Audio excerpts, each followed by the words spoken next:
O avião pousou. O grupo mudou para um helicóptero antes do seu voo final para a própria ilha.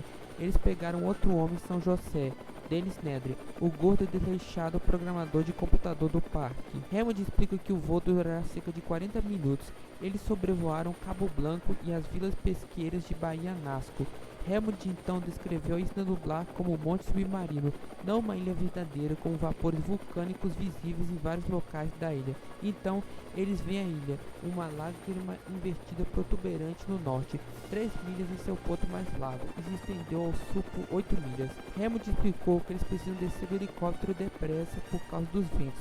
Muitas vezes sopra um vento forte do morro. Assim que pousaram, eles são recebidos por um homem ruivo, que é Ed Regis, que os recebe na ilha. Ele estava com um boné de beisebol. O ar estava frio e úmido conforme descia. A névoa diminuía. E os visitantes seguem por um caminho estreito em um bosque de palmeiras ao sul. Então, o grupo vê várias pernas de árvores grandes. Alan vê um único tronco sem folha, apenas um caule curvo, e em seguida, o tronco se moveu virando-se para encarar os recém-chegados. Grant percebeu que não era uma árvore. Ele estava olhando para um pescoço longo, curvo e gracioso de uma altura enorme que chegava a mais de 15 metros de altura. Ele estava olhando para um dinossauro. Todos os visitantes ficaram com os olhos fixos no animal. A sua cabeça aparecia por cima das árvores e depois apareceram mais três da mesma espécie. Gennaro ficou em choque. Ele disse para si mesmo que eles vão ganhar uma fortuna com esses animais. Grant começou a se sentir tonto, como se o chão faltasse aos seus pés. Ele teve dificuldade de recuperar o fôlego, pois ele estava olhando para algo que nunca imaginava ver em toda a sua vida. Esses animais no meio da névoa são apatossauros, saurópodes do período Jurássico, do tamanho médio. Grant balançou a cabeça e continuou a rir, e começou a aceitá-los, e ele viu um quinto e um sexto emergindo no meio das palmeiras. Os saurópodes observavam os recém-chegados. Grant os achou parecidos com girafas gigantes. Tinha o mesmo olhar satisfeito, meio estúpido. Ian Malcolm achou que eram robôs animatrônicos, mas Hammond falou que são dinossauros de verdade, de carne e osso. Os visitantes ouviram o som de trombetas novamente. Primeiro um dos animais gritou e em seguida os outros imitaram. Ed Rex falou que essa é a voz deles, dando boas-vindas aos visitantes. Grant parou e ficou ouvindo o grito por algum tempo, extasiando. Ed Rex falou que essa é a voz deles, dando boas-vindas aos visitantes. Grant parou e ficou ouvindo o grito por algum tempo, extasiando. Hammond sugeriu para prosseguir a descida pelo caminho para as instalações e uma viagem para ver os dinossauros no parque, pois ainda está tarde. E ele disse que ele vai se encontrar com eles na hora do jantar para esclarecer as dúvidas. Então, pediram para acompanhar Ed Rex. Então, Ed Rex sugeriu até os prédios próximos para levar os visitantes. No caminho, uma tabuleta tosca pintada à mão dizia: "Bem-vindos ao Jurassic Park."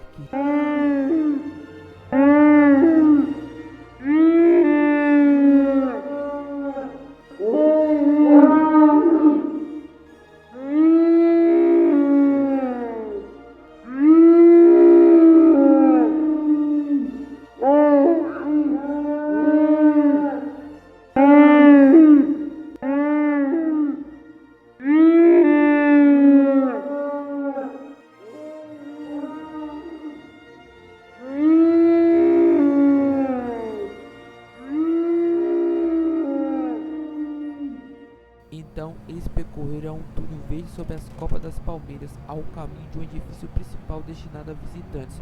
Por toda parte, a vegetação densa, bem cuidada, enfatizava a sensação de que entrava em um novo mundo, um mundo pré-histórico tropical, deixando para trás o mundo normal. Enquanto a equipe de apoio segue Ed Rex, o Dr. Alan Grant expressa seu desejo de estudar os clones de dinossauros da Índia. O Dr. Ian Malcolm pergunta ao Dr. Grant se a recriação dos dinossauros alteraria seu campo científico. Alan responde que isso muda tudo no campo da paleontologia, mas o que ele quer saber é como que a Índia encontrou o material genético usado para clonar os dinossauros. Passando a cerca, eles chegaram à piscina natural que transbordava numa série de pequenas cascatas e piscinas menores entre as pedras. A área fora plantada com samambaias gigantes. Essas piscinas ficam no hotel do Safari Lounge, que foi um dos hotéis planejados para o parque. Ed Rex comenta que as samambaias plantadas perto da piscina são originais do Jurássico. No entanto, o desconhecido de Rex é que as plantas são Serenaviriformes, samambaias jurássicas. Elas possuem esporos que contêm uma substância chamada alcaloide beta-carbolina, que é altamente tóxica, causando irritações na pele e até mesmo morte se for consumida. Sua toxina era até 50 vezes mais mortal que a flor olearde. A doutora Alice Sattler reconheceu a planta e ficou perturbada com essa localização. A equipe então procede o check-in no Safari Lounge. Enquanto estão lá dentro, o Dr. Grant e a doutora Sattler percebem que o layout do alojamento não corresponde às plantas que receberam pouco antes de embarcar no avião para a Ilha Nublar. As mudanças incluem barras de aço soldados na clarabóia, pequenas janelas com vidro temperado e estruturas de aço, portas revestidas de aço e a grande cerca na entrada do Safari Lounge. Com o passeio pelo Parque da Índia começando em 20 minutos, o Dr. Alan Grant fez questão de perguntar ao guia turístico por que o layout foi alterado. Ellie ficava um pouco preocupada com essa planta, era bem perigosa, pois se uma criança comer uma folha sem querer, poderia morrer. Se o plantio das samambaias venenosas fosse um exemplo, significava que os idealizadores do Jurassic Park não haviam sido tão cuidadosos quanto deveriam ser. Mas Ed Rex ficou mostrando o alojamento do hotel. Ele viu uma construção baixa de pirâmide de vidro no teto. O quarto de Alan era de cor bege e a mobília de ratã estofado com tecido verde e entampada com motivos florais. O quarto ainda não estava pronto. Havia pilhas de madeira no closet e pedaços de contíde elétrico no chão. Alan encontrou um televisor no canto com um aviso em cima, onde esse canal só via os dinossauros dentro dos seus habitats natural na ilha, dentro dos seus cercados. Mas Alan não assistiu nada e achou os nomes dos canais irritantes. Desligou a TV e foi para o outro quarto e atirou a mala sobre a cama. Bem em cima do quarto podia ver uma clarabóia imensa piramidal. Criava uma atmosfera de acampamento. Era como dormir sob as estrelas, mas o vidro fora protegido por grossas barras de ferro que lançava sobre listradas sobre a cama. Depois, Alan foi para a sala onde a janela dava para a piscina. Ellie falou com Alan que as plantas em volta da piscina são venenosas. Ellie até falou que as janelas do hotel eram pequenas demais, de vidro temperado com esquadris de aço. As portas revestidas em aço e em cerca lá fora a paisagem pintada de preto fosco para parecer ferro fundido, mas nenhum disfarce pode esconder a espessura do metal ou seus 4 metros de altura. Aula fez uma pausa pensativa e ele disse: "Não creio que a cega contasse da planta. Tão pouco ao que parece, resolveram transformar este local numa fortaleza." Grant olhou para seu relógio e disse que o passeio vai começar em 20 minutos. Então eles partiram e foram para o centro de visitantes, onde lá tinha 2 andares todos de vidro com vigas e colunas anodizadas à vista. Grant concluiu que o estilo high-tech era deliberado. Havia um pequeno auditório dominado pela figura de um Tiranossauro Rex robô, que pousava ameaçador na entrada. Na chamada do robô estava escrito: "Quando os dinossauros dominavam a Terra." Adiante havia outros cartazes como "O que é um dinossauro?" e "O mundo mesozoico." Mas a mostra não estava pronta ainda. Havia fios e cabos por toda parte. Gennaro avisou para iniciar o passeio pelo centro. Então começaram. Donald Gennaro explicou para os visitantes que a ilha é a única ilha onde existem dinossauros vivos na Terra através da engenharia genética e que eles vivem soltos num parque natural como atração turística. E ele explica que daqui a um ano pessoas do mundo inteiro poderão ver dinossauros finalmente com seus próprios olhos. E finalizou que a ilha está sob controle. Dizendo isso, Gennaro apagou as luzes do salão. Mas aí começaram a falar dos ataques dos lagartos desconhecidos que estavam atacando crianças e idosos na Costa Rica, que começaram em julho. Eles falaram da menina norte-americana que foi atacada pela mesma espécie de lagarto nas praias de Cabo Blanco. Alan Grant tem os detalhes e o fragmento original do lagarto que se encontra em um laboratório em Nova York, de maneira que pudéssemos examiná-lo enquanto não chega ter uma segunda evidência. Alan explica que a Costa Rica possui um dos serviços de saúde excelente, que levanta todos os tipos de dados. Ele disse: "Desde março, há relatos de lagartos que mordem bebês em seu berço e também devo acrescentar que mordem pessoas idosas de sono pesado. Os ataques de lagartos ocorreram esporadicamente nas vilas costeiras entre Ismaloa e Punta Arenas. De março em diante, os relatos de mordida cessaram. Contudo, temos este gráfico do Serviço de Saúde Pública de São José sobre a mortalidade infantil nas costas da cidade oeste no início do ano." Todos olharam para a tela. Gennario deu atenção ao gráfico de Alan e disse: chamo a atenção de vocês para duas evidências mostradas neste gráfico. Em primeiro lugar, a mortalidade baixa nos meses de janeiro e fevereiro, depois cresce em março, baixando novamente em abril, mas em maio em diante ela é alta até julho, o mês que a menina norte-americana foi mordida. O Serviço de Saúde Pública acredita que algum fator desconhecido está afetando a mortalidade infantil, sem que os moradores da cidadezinha da costa relatem os fatos. O segundo dado é este estranho pique quinzenal que parece indicar a existência de um fenômeno clicô. Gennario continuou: muito bem. Estas são as informações de que dispomos. Alguém poderia? Vamos poupar muito esforço. Malcolm tomou a palavra. Se eu puder explicar isso para vocês... Gennario deu a permissão para ele falar. Então, Malcolm disse: claro, para começar, o mais provável é que os animais tenham fugido da ilha. Bobagem! Hammond resmungou lá no fundo. Malcolm disse: e além disso, o gráfico de serviço de saúde pública com quase toda certeza não tem nada a ver com os animais escaparem. Como sabe disso? Malcolm falou: notaram que o gráfico alterna pontos altos e baixos? Isso é característico de muito sistema complexo. Por exemplo, a água quando pinga na torneira, se abrir a torneira só um pouquinho, obterá um pingar constante. Ping, ping, ping. Mas se abrir um pouquinho mais, permitindo uma certa turbulência no fluxo, obterá gotas grandes e pequenas, alternadamente. Ping, ping, ping, ping. Assim pode conferir a turbulência, produz essa variação em sua marca registrada e verá um gráfico similar para qualquer nova doença que atinja uma comunidade. Grant perguntou: mas por que afirma que isso não tem nada a ver com os dinossauros que escaparam?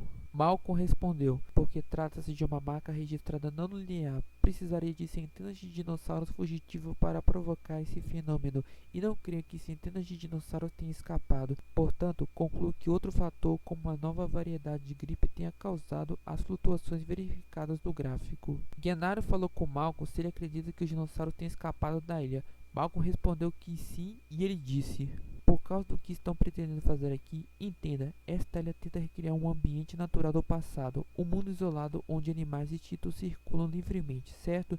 Certo? Mas do meu ponto de vista tal empreitada é impossível. A matemática é tão evidente que dispensa os cálculos. Seria como perguntar se teria imposto a pagar caso ganhasse $1 bilhão por ano.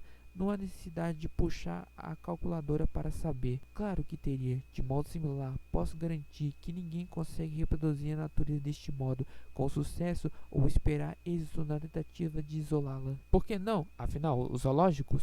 Os zoológicos não recriam a natureza. Vamos esclarecer isso. Os zoológicos pegam a natureza que já existe e a modificam ligeiramente para recriar as áreas de confinamento para animais. É mesmo essas pequenas modificações que frequenciam falham. Os animais escapam constantemente, mas um zoológico não serve de modelo para este parque. Temos aqui algo muito mais ambicioso, mais parecido com uma estação espacial da Terra. Não compreendo, Gennario disse enquanto estava balançando a cabeça. Bem, é muito simples, exceto o ar que circulava livremente todo neste parque foi feito para ficar isolado. Nada sai. Os animais mantidos aqui nunca deverão se misturar ao ecossistema maiores da Terra. Não deverão fugir. E nunca fugirão, Hammond embravejou. Tal isolamento é inviável, impossível consegui-lo. Claro que pode ser feito, nós o fizemos. Peço que me desculpe, mas não sei do que está falando. Seu pessimista arrogante! Hammond explodiu saindo da sala. Senhores, vamos com calma. Gennario acalmou os dois. Depois, Malcolm começou a falar sobre a natureza, mas Gennario o interrompeu, pois disse que um helicóptero acabou de chegar na ilha. Gennario fala que trata-se provavelmente do material enviado para um exame do Dr. Grant.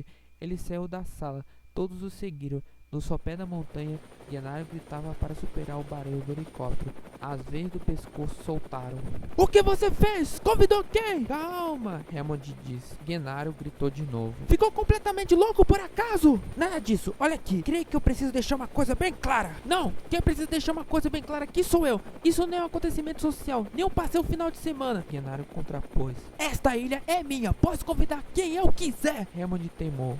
Estamos realizando uma investigação muito séria nesta ilha, porque os investidores ficaram preocupados. Acreditam que a situação escapou do seu controle. Pensamos que o local é perigoso demais. Não vai conseguir fechar a ilha, Donald. Farei isso se for preciso. Estamos seguros aqui, independente do que possa dizer daquele matemático desgraçado. Não se trata disso. Vou provar que o projeto é seguro. Quero que volte imediatamente naquele helicóptero. Gennario exigiu. Impossível, já decolou outra vez. Hammond respondeu apontando para as nuvens. Realmente, os sinos rotores eram cada vez mais fracos. Droga! Não percebe que arrisca necessariamente a... Ora, vamos falar isso sobre depois, não quero incomodar as crianças. Hammond interrompeu.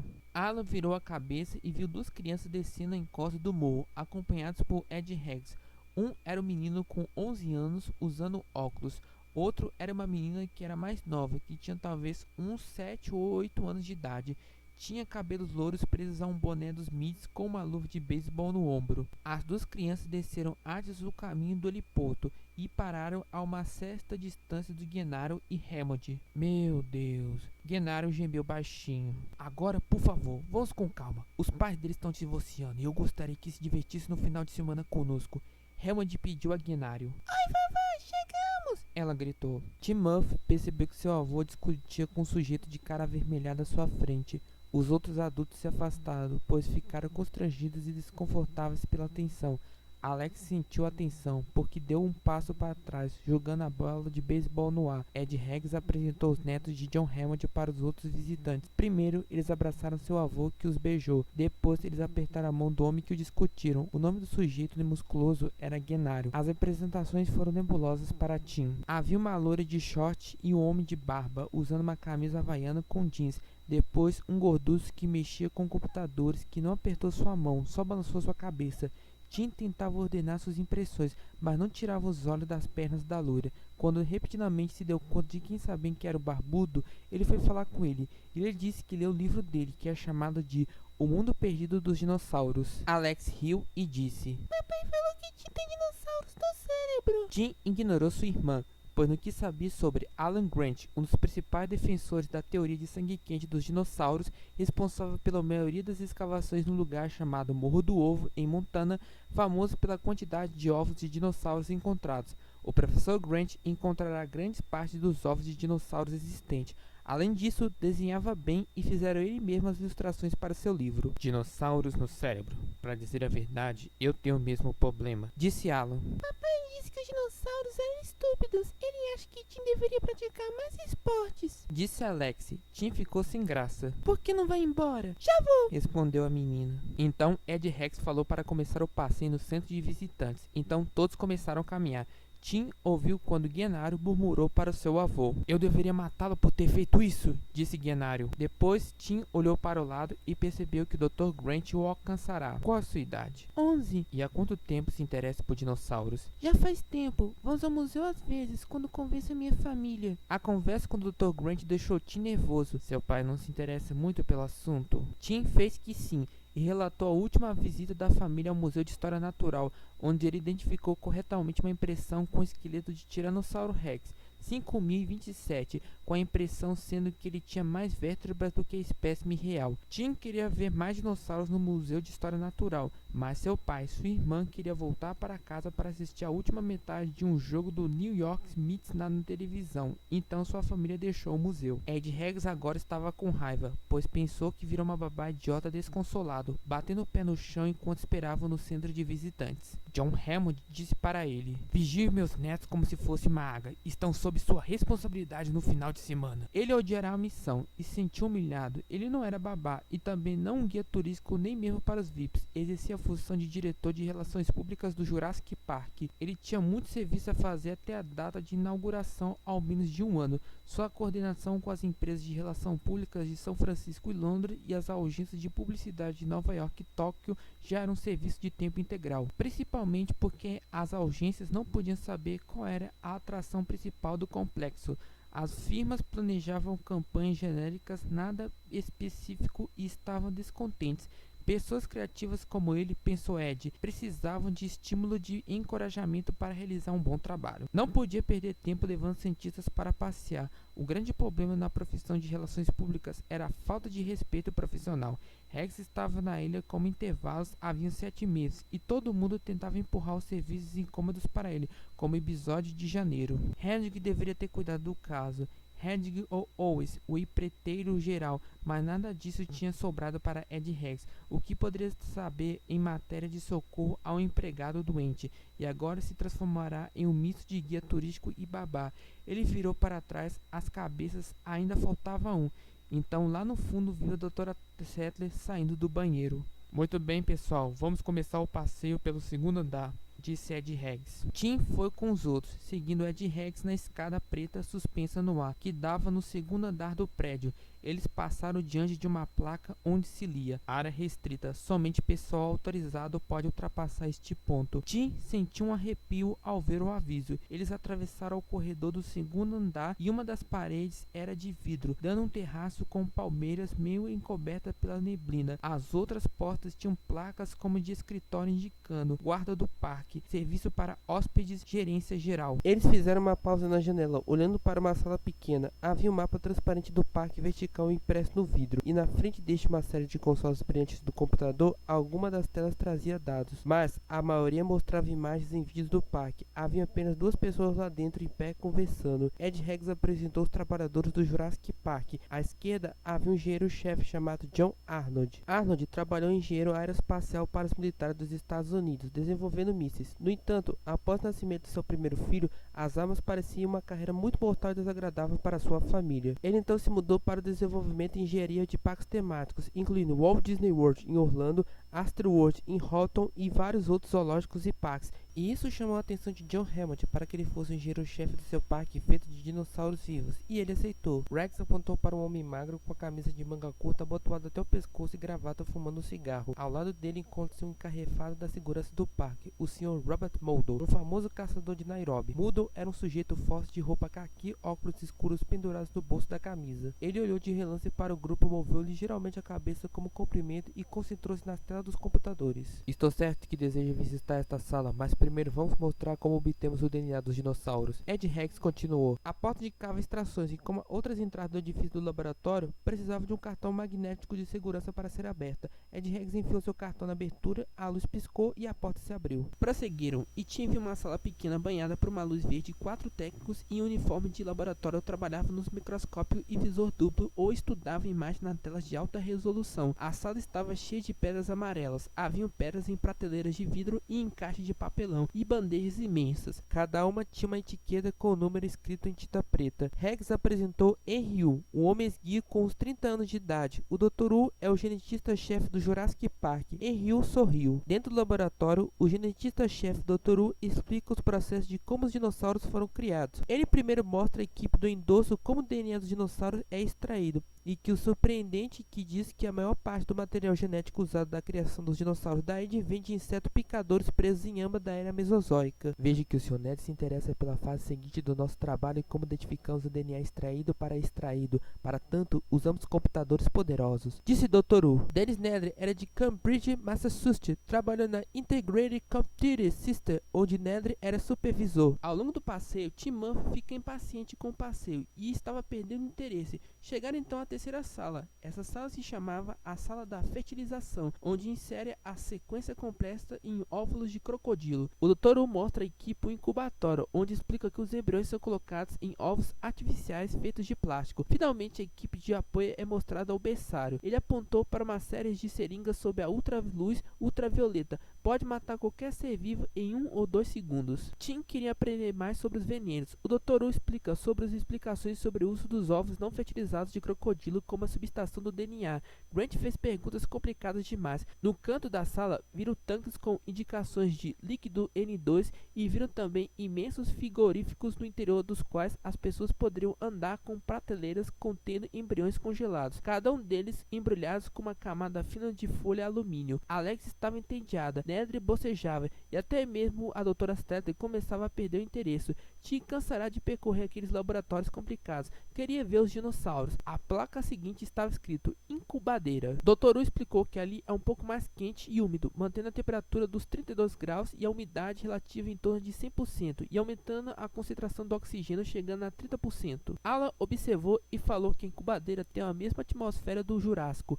Inseriu seu cartão de segurança na ranhura e a porta externa abriu-se com um chiado. Gostaria que pedir que não tocasse em nada nesta sala. Alguns dos ovos são permanentes na óleo de pele. Cuidado com a cabeça, os sensores estão em movimento, disse Dr. Wu. Ele abriu a porta interna que dava na incubadeira. Entraram e Tim examinou a sala imensa banhada em luz infravermelha. Os ovos encontram-se em uma mesa longa, os contornos pálidos pouco distintos na névoa baixa que cobria as mesas. Os ovos moviam-se continuamente balançando sem parar.